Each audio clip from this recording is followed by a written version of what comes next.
आज आपण इथे पाहणार आहोत शेवयाचा उपमा कसा बनवतात। शेवयाची खीर तर तुम्ही नेहमीच खाल्लेली असेल, पण आज शेवयाचा उपमा कसा बनवतात चला तर आपण लगेच रेसिपीला स्टार्ट करूया। रेसिपीसाठी आपल्याला लागणार आहे एक मीडियम आकाराचा कांदा जो अगदी बारीक चिरून घेतलेला आहे, एक मिरची मोठी जी बारीक चिरून घेतलेली आहे, मटार आणि कढीपत्ता। त्याचबरोबर इथे शेवया उपमा बनवण्यासाठी शेवया लागणार आहेत। ह्या मार्केटमध्ये जे शेवया मिळतात त्या जाडवाल्या शेवया आहेत, बारीकवाल्या शेवया घेऊ नये उपम्यासाठी। जाडवाल्या जे शेवया असतात त्या घ्यायचे।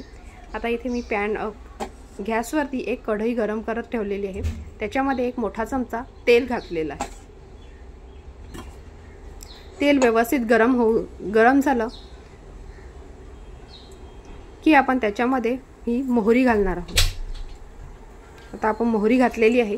मोहरी घातली की मोहरी चांगली तडतडायला सुरुवात झाली, चांगली तडतडून द्यायची। तिला तडतडायला सुरुवात झाली की आपण त्याच्यामध्ये आपण जे कढीपत्त्याची पानं घेतलेली आहेत ती घालून घ्यायची। ही कढीपत्त्याची पानं घातलेली आहेत।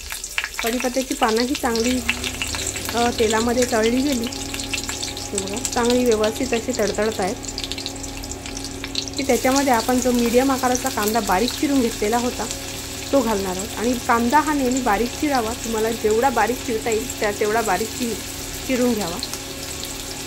एक कांदा जो आपण कट करून घेतलेला होता तो सर्व कांदा मी ह्याच्यामध्ये घातलेला आहे आणि कांदा आता व्यवस्थित आपण परतून घेऊया। कांदा अगदी व्यवस्थित परतून घ्यायचा आहे। गॅस अगदी मंद ठेवायचा आहे, सर्व हे मंद गॅसवरच करायचं आहे व हळूहळू कांद्याचा रंगही बदलत चाललेला आहे। त्याच्यामध्ये आता आपण ही जी बारीक कट करून मिरची घेतलेली होती ती घातलेली आहे। तुम्हाला जर उपमा जास्त तिखट पाहिजे असेल तर तुम्ही जास्तही मिरची घालू शकता। मला जेवढं तिखट पाहिजे होतं त्याच्यानुसार मी एक मोठी मिरची ह्याच्यात बारीक चिरून घेतलेली आहे आणि ती मिरची आपण तेलावरती व्यवस्थित परतून घेऊया। सतत हलवत असं ह्याला व्यवस्थित सर्व बाजूने व्यवस्थित परतून घ्यायचं आहे। याचा कांदा आणि मिरची जी व्यवस्थित परतली की आपण जे मटार घेतलेले होते ते ह्याच्यात घालणार आहोत। मटारबरोबर जर तुमच्याबरोबर कोणती दुसरी भाजी जशी शिमला मिरची किंवा गाजर अवेलेबल असेल तर तेही तुम्ही घालू शकता। तुम्हाला ज्या भाज्या आवडत असतील त्या तुम्ही ह्याच्यामध्ये टाकू शकता। मटार व्यवस्थित थोडेसे मऊ तेलामध्ये तळून थोडेसे मऊ झाले की आपण त्याच्यात हा तुकडा काजू घेतलेला आहे। एक शाही असा फ्लेवर येण्यासाठी किंवा शाही फ्लेवर येण्यासाठी मी त्याच्यात थोडेसे काजू टाकलेले आहेत। तुकडा काजू तुमच्याकडे असतील किंवा आखे काजू बारीक चिरून घ्यायचे आणि ते टाकायचे। आता ही एक मोठी वाटी मी शेवया घेतलेल्या होत्या ते सर्व ह्याच्यामध्ये आपण घालून घेऊया।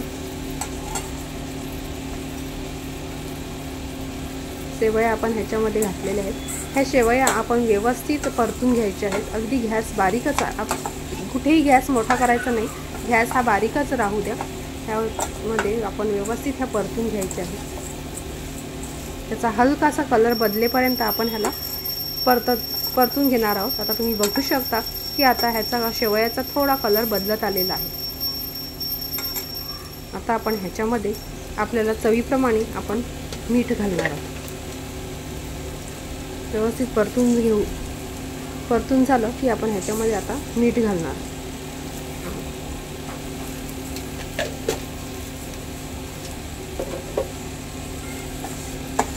पुन्हा एकदा हे व्यवस्थित परतून घेऊया जेणेकरून मीठ पूर्ण शेवयाला व्यवस्थित लागलं जाईल।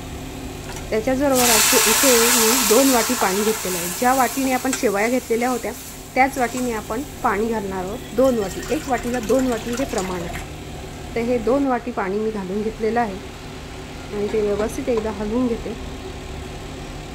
आता आपण ह्याच्यावर झाकण घालून अगदी 5 मिनिटं त्याला शिजवलेलं आहे आणि हे बघा तुम्ही बघू शकता इथे आपला शेवयाचा उपमा रेडी झालेला आहे। अजूनही थोडासा ओलसर वाटतो, थोड्या वेळ अगदी 10 सेकंद त्यांना पुन्हा परतून थोडंसं आपण घेणार आहोत आणि वरतून त्याला गार्निशिंग करून कोथिंबीरने वरती हिरवीगार कोथिंबीर घातलेली आणि गार्निशिंग केलेलं आहे। इथे आपला शेवयाचा मस्त असा गरमागरम उपमा तयार झालेला आहे। ह्या पावसाळ्यामध्ये ही रेसिपी तुम्ही नक्की ट्राय करा। Bye bye.